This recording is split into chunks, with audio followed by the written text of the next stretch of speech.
Hi, അമൃതസോറയുടെ പുതിയൊരു വീഡിയോയിലേക്ക് എല്ലാവർക്കും സ്വാഗതം. 2-3 ദിവസം അവധിയാണല്ലോ. അപ്പോൾ മോൻ വരാമെന്ന് പറഞ്ഞിട്ടുണ്ട്. അപ്പോൾ ഏട്ടൻ ജോലി കഴിഞ്ഞ് വരുമ്പോൾ ചിക്കൻ മേടിച്ചു കൊണ്ടുവന്നതാണ് കേട്ടോ ഈ കാണുന്നത്. അപ്പോൾ അതിൻ്റെ പരിപാടിയിലാണ്. അപ്പോൾ ദേ അതിൽ മസാലയൊക്കെ തേച്ച് റെഡിയാക്കി വെച്ചിട്ടുണ്ട്. വൈകുന്നേരം ആകുമ്പോഴത്തേന് ഞാൻ ഉണ്ടാക്കാനുള്ള പരിപാടിയാണ്. അപ്പോൾ വൈകുന്നേരത്തിന് കഴിക്കാമല്ലോ. അപ്പോൾ ഉച്ചയ്ക്ക് എന്തായാലും എത്തില്ല, ഇന്നത്തെ ക്ലാസ്സും കൂടെ കഴിഞ്ഞിട്ടേ വരുള്ളൂ. അപ്പോൾ മസാലയൊക്കെ തരുമ്പോൾ ഞാൻ ഉച്ചയോടെ കൂടെ റെഡിയാക്കി വെച്ചിട്ടുണ്ട്. ഉച്ചരിഞ്ഞ് ഈ പരിപാടിക്ക് നിന്ന് കഴിഞ്ഞാൽ ചായക്കുള്ള പരിപാടി നോക്കി കഴിഞ്ഞാൽ വൈകുന്നേരം ഫ്രീ ആയിട്ടിരിക്കാമല്ലോ. അപ്പോൾ ഞങ്ങളുടെ ഊണൊക്കെ കഴിഞ്ഞ് കഴിഞ്ഞിട്ട് ഈ പരിപാടിക്ക് നിന്നു. പെരുന്നാളല്ലേ, അപ്പോൾ എല്ലാവരുടെ വീട്ടിൽ ഇന്ന് സ്പെഷ്യലായിരിക്കും, ഇന്നും നാളെയൊക്കെ ആയിട്ട് അല്ലേ. അപ്പോൾ നിങ്ങളുടെ വീട്ടിൽ ഇന്ന് എന്താണ് ഫുഡ് കാര്യങ്ങളൊക്കെ ഒന്ന് കമൻറ്റ് ചെയ്തേക്കണേ. അപ്പോൾ ഞങ്ങൾക്ക് ഇന്ന് ഉച്ചയ്ക്ക് കറി മത്തങ്ങയും പയറും എലിശ്ശേരിയാണ്. ഞാൻ രാവിലെ തന്നെ മത്തങ്ങയും പയറും വെച്ചു. അപ്പോൾ മീൻ മേടിച്ച് കൊണ്ടുവന്ന് കഴിഞ്ഞാൽ മീൻ വറുത്തതും കൂടി ആയി കഴിഞ്ഞാൽ നല്ല ടേസ്റ്റ് ആണല്ലോ, നല്ല കോമ്പിനേഷൻ ആണല്ലോ. അപ്പോൾ പച്ചക്കറിയുടെ ഒപ്പം ഒരു മീൻ വറുത്ത് കൊണ്ടെന്ന് വെച്ചാൽ പിന്നെ ഉഷാറായി. അപ്പോൾ അത് പ്രതീക്ഷിച്ചിരിക്കുമ്പോഴാണ് ഏട്ടൻ ചിക്കൻ മേടിച്ചിട്ട് വന്നത്. ചിക്കൻ നാളെ മേടിക്കാമെന്നായിരുന്നു പ്ലാൻ. അപ്പോൾ പിന്നെ ഇന്നേ മേടിച്ച് വെച്ചു. അപ്പോൾ നാളെ പരിപാടി ഇല്ലല്ലോ, അപ്പോൾ നാളെ ആകുമ്പോൾ കുറച്ചും കൂടെ ടേസ്റ്റ് ആവുമെന്ന് പറഞ്ഞിട്ട് പിന്നെ ഞാൻ റോസ്റ്റ് ചെയ്തത് കേട്ടോ. ഇതേപോലെ വരട്ടി വയ്ക്കുകയാണ് ചെയ്യുന്നത്. അപ്പോൾ ഇന്ന് ചാറൊന്നും ആക്കിയില്ല. അപ്പോൾ ഇത് മതി എന്ന് പറഞ്ഞിട്ടുണ്ടായിരുന്നു. അപ്പോൾ ഇങ്ങനെയാണ് നമ്മൾ റെഡിയാക്കിയത്. അപ്പോൾ ഈ പരിപാടി കഴിഞ്ഞു. ഇനി അടുത്ത പരിപാടി തുടങ്ങാൻ പോവാണ്. അപ്പോൾ നിങ്ങൾ ഇന്ന് ചായക്ക് എന്തൊക്കെയാണ് വീട്ടിലുണ്ടാക്കിയത്? എനിക്കിവിടെ 2-3 പഴം ഇരിക്കുന്നുണ്ടായിരുന്നു, നേന്ത്രപ്പഴം. ഇന്ന് രാവിലെ എനിക്ക് പുട്ടും പഴമാണ് കേട്ടോ ഉണ്ടായിരുന്നത്. അപ്പോൾ അതിലൊരു 3 പഴം ഞാൻ എടുത്തു വെച്ചിട്ടുണ്ടായിരുന്നു.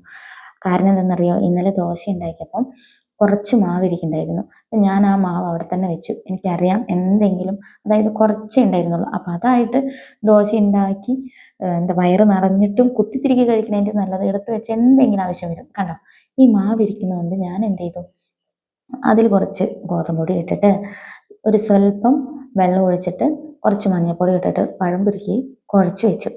ഒരു 10-15 മിനിറ്റ് കഴിഞ്ഞ് കഴിഞ്ഞാൽ നന്നായി പഴംപൊരിക്ക് നല്ല സോഫ്റ്റ് കിട്ടും, നല്ല നന്നായിട്ട് പൊങ്ങി വരും. അപ്പോൾ ദേ കലക്കി വെക്കുമ്പോൾ ഇതിന് ആളിങ്ങി എത്തി കേട്ടോ. കോളിംഗ് ബെൽ അടിച്ചു. ഞാൻ പോയി നോക്കുമ്പോൾ ആളെന്നെയാണ്. അപ്പോൾ പിന്നെ എന്നെ എന്തിനാ ഇപ്പോൾ വീഡിയോ എടുക്കുന്നത്, ഞാൻ മുഷിഞ്ഞ് വിയർത്ത് വരികയാണ് ക്ലാസ് കഴിഞ്ഞ് എന്നാണ് ഡയലോഗ് ഉണ്ടായിരുന്നു കേട്ടോ. അത് കാരണം കൂടുതലായിട്ട് ഞാൻ കാണിക്കുന്നില്ലേ. ബസ്സിലാണെങ്കിൽ നല്ല തിരക്കുണ്ടായിരുന്നു കേട്ടോ. ഏട്ടൻ പിന്നെ ഇവൻ വരുന്നു എന്ന് പറഞ്ഞപ്പോൾ പിന്നെ ഉച്ചയ്ക്ക് ഊണ് കഴിഞ്ഞിട്ട് ഉറങ്ങാൻ നിന്നില്ല. അപ്പം അവൻ ഫ്രഷായി വരുമ്പോഴത്തേനും ഒരു 5 മിനിറ്റൊക്കെ കലക്കി വെച്ചോളൂ കേട്ടോ. അപ്പോൾ കുളിച്ച് വന്നപ്പോഴത്തേനും ഞാൻ ഉണ്ടാക്കി. എന്നിട്ടും നന്നായി പഴംപൊരി വീർത്ത് വന്നു കേട്ടോ. കാരണം എന്ന് വെച്ചാൽ നമ്മുടെ ദോശമാവാണല്ലോ, അത് പൊങ്ങിയതാണല്ലോ. അതുകൊണ്ട് തന്നെ 15 മിനിറ്റ് 10 മിനിറ്റ് ഒന്നും ആവശ്യം വേണ്ടി വന്നില്ല. അതേ നന്നായി വീർത്തിട്ടുണ്ട്.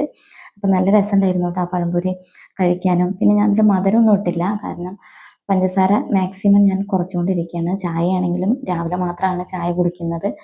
പിന്നെ ഏട്ടനുള്ളപ്പോഴാണ് വൈകുന്നേരം ചായ നിർബന്ധം. അപ്പം ഞാൻ ഒരു അര ഗ്ലാസ് കുടിക്കും.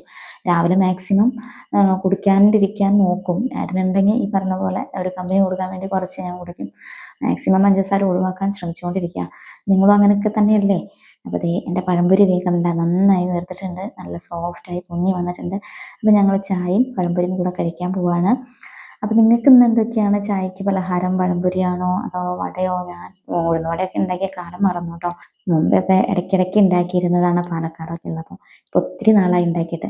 അവൻ വരുമ്പോഴാണ് ഇങ്ങനെ എന്തെങ്കിലുമൊക്കെ ഉണ്ടാക്കുന്നത്. ഞങ്ങൾ ഒറ്റയ്ക്കാണെന്ന് വെച്ചാൽ ഇങ്ങനെ ഉണ്ടാക്കാനേ തോന്നില്ല. അവൻ വരുമ്പോൾ ഭയങ്കര നേർച്ചയാണ്, പോയി കഴിഞ്ഞാൽ ഗ്ലൂമിയോ. അവൻ ചോദിക്കും ഞാൻ ഗൾഫിലേക്കൊന്നുമല്ലല്ലോ പോകണമെന്ന്. പക്ഷെ അത് എല്ലാ പേരൻസിനും അങ്ങനെയാണ് അല്ലേ. അപ്പോൾ പിന്നെ ഒട്ടും താല്പര്യമില്ല എന്ത് കഴിക്കാൻ. അപ്പോൾ ദേ നൈറ്റ് ഞങ്ങൾ ഫുഡ് കഴിക്കാൻ പോവുകയാണ്. അപ്പോൾ ഇന്നത്തെ വിശേഷം എന്ന് പറഞ്ഞപ്പോൾ രാവിലെ തൊട്ട് വൈകുന്നേരം വരെയുള്ള വിശേഷങ്ങളാണ് കേട്ടോ പറഞ്ഞിട്ടുള്ളത്. ഇന്ന് രാവിലെ തൊട്ട് നല്ല വെയിലായിരുന്നു. അതുകൊണ്ട് തന്നെ രാത്രി നല്ല കലക്ക മഴയാണ് പെയ്തുകൊണ്ടിരിക്കുന്നത്. അമ്മ കഴിഞ്ഞ ദിവസം വന്നപ്പോഴേ കുറച്ച് ഗോതമ്പ് കൊണ്ടുവന്നിട്ടുണ്ടായിരുന്നു. അപ്പോൾ അത് കഴുകി മുളക് കഴുകി കുറേ വിറക് വെയിലത്തിട്ട് എല്ലാം അടുപ്പിൻ്റെ ചുവട്ടിൽ വെട്ടി ഒതുക്കി കയറ്റി. കാരണം ചിക്കനും മീനൊക്കെ ഞാൻ അടുപ്പിലാണ് വയ്ക്കുക. അപ്പോൾ വിറകിന് ആവശ്യമുണ്ട്. കുറച്ച് ദിവസമായിട്ട് നല്ല മഴയായ കാരണത്തിനൊന്നും സമയം കിട്ടിയിരുന്നില്ല. അപ്പോൾ ഇന്ന് നല്ല പണിയായിരുന്നു. അപ്പോൾ ആ വെയിൽ കണ്ടതിൻ്റെ ക്ഷീണം തീർത്തതാണ് കേട്ടോ. ഒന്ന് തകർത്ത് പെയ്തുകൊണ്ടിരിക്കുക. അനുവിൻ്റെ വണ്ടി ഫുള്ള് മഴ കൊണ്ട് നാളേക്ക് ജലദോഷം വന്ന് വണ്ടി സ്റ്റാർട്ടാവുമോ എന്തോ. അവരുടെ വീട്ടിലാണെങ്കിൽ ഷീറ്റ് ഉണ്ട്, പക്ഷേ അവരുടെ വീട്ടിലേക്ക് ഇറക്കി കഴിഞ്ഞാൽ രാവിലെ കയറ്റാൻ ഭയങ്കര ബുദ്ധിമുട്ടാണ്. അതുകൊണ്ട് സൗകര്യത്തിന് നമ്മൾ മുറ്റത്താണ് ഇടുന്നത്. അപ്പോൾ എല്ലാവർക്കും ഇന്നത്തെ വീഡിയോ ഇഷ്ടപ്പെട്ടു എന്ന് വിചാരിക്കുന്നു. Thank you, bye bye.